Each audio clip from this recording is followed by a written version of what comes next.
সুপ্রিয় দর্শক, আমাদের মাঝে অনেকেরই গাউটি আর্থ্রাইটিস বা গেটে বাতের প্রবলেম আছে। যাদের শরীরে ইউরিক অ্যাসিডের মাত্রা কোনো কারণে বেড়ে যায় তাদেরই এই প্রবলেমটি হয়। এটি আপনি কিভাবে বুঝবেন?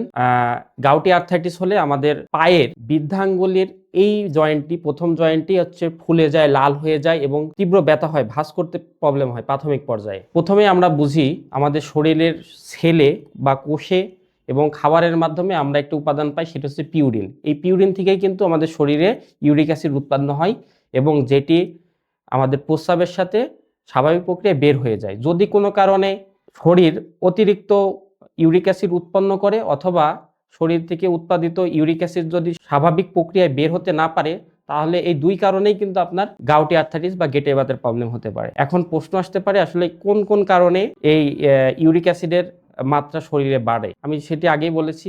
প্রথমে হচ্ছে আমাদের শরীরে যদি অতিরিক্ত ইউরিক অ্যাসিড উৎপন্ন হয়, এক্ষেত্রে হতে পারে আমাদের যদি কারোর জেনেটিক কোনো প্রবলেম থাকে, যেমন আমাদের বাবা মার যদি কারোর গাউটি আর্থ্রাইটিস থাকে, তাহলে এটা আমাদের হতে পারে।